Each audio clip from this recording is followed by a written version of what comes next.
When Hurt Locker came out, everyone started asking me about you, and I always steered them in the way of a little film called 12 and Holding that flew criminally under the radar. Truly an incredible film. It's one of my favorite ones. Yeah, Michael Pless is a really great director. I can certainly see why.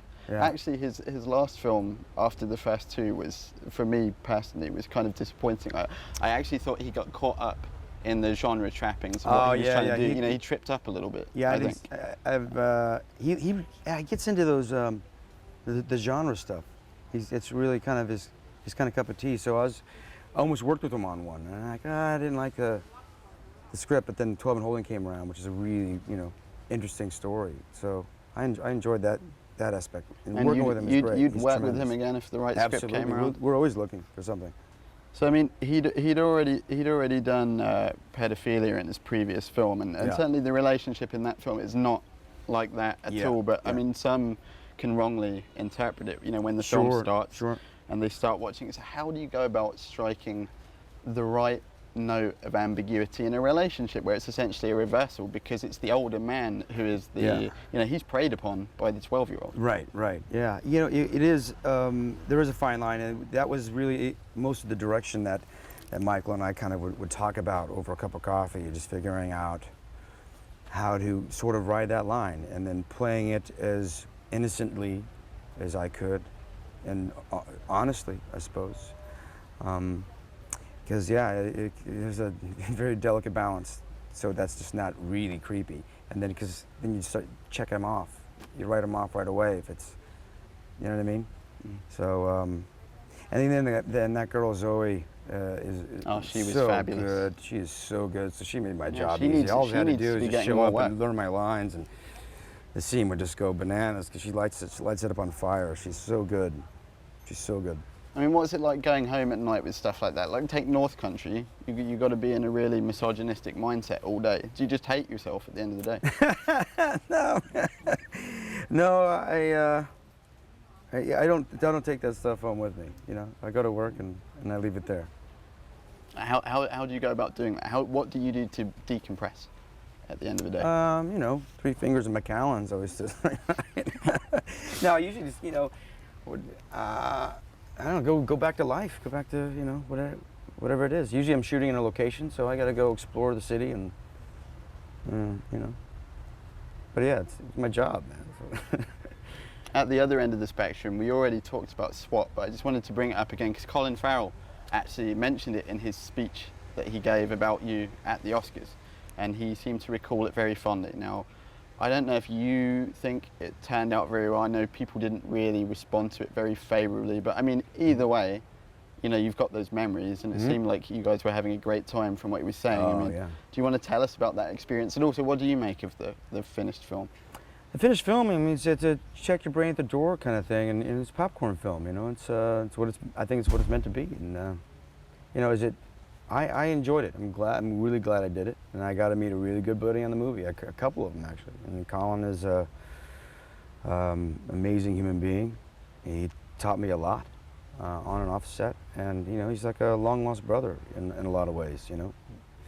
He's I think he's misunderstood in a lot of ways. He's definitely a family man. He loves his family. He's tight with them, and like I am, and so we had a really good connection. Very strong. The moment I met him, we got along straight away. Was there anything specific that stays with you? You said he taught you a lot. Yeah. Well, inadvertently, he didn't sit down and be like, "This is how it is." It just like he was going through a period in his career where he was really starting to take off at that point, and I mean, really, went a little bananas, even like the amount of like paparazzi. But what I really kind of learned is just watching him with celebrity, being a celebrity that he is, how he treats people. And what I grabbed out of it is that he treats a guy, a homeless man on the street, to whether it be the president or everybody the same, and with kindness and regard, and that's the basic main thing I learned from him, and it's great. Well, my worry, and I always have this with actors I really love, after they have the big film that puts them out there, is with all that exposure in the mainstream, I'm thinking, well, you know, are we going to see Jeremy Renner making the likes of 12 and Holding and Heart is Deceitful Above All Things and Right. and stuff like this at this point? I mean, what's coming up next? I mean, there are rumors online about Hawkeye in the Avengers, and rumors just this week, in fact, of Joss Whedon, Yeah. Firefly Flame, directing it. So, I mean, yeah, what's next? Do you have anything currently in pre-production? Nothing's in pre-production right now. Yeah, I mean, there's talks of the Avengers, but it is, you know, we haven't really kind of solidified anything. But, you know, I like the idea of playing Hawkeye, but we'll see if it actually happens. Is there anything else you're circling around? There's a few things. There's one called The Raven I really like. It's got a really, it's kind of like, you ever see the movie Seven? Yes. It's a really great Brad Pitt movie. And it's like that in tone. It's got a really great kind of thriller-esque kind of quality to it, but it's set in 1840s about Edgar Allan Poe. So, and I think Joaquin Phoenix may be doing that. So if he does, and I'm definitely going to be working with him. That is big news. Yeah, there would be a big return. But we'll see. You know, things fall through, things don't happen. But, you know, I love the idea of being able to work with him because I think he's tremendous. And, okay, possibly then. So you there's heard a it here possibility that it may happen, but I don't know. But I want it to happen. Let me put it that way.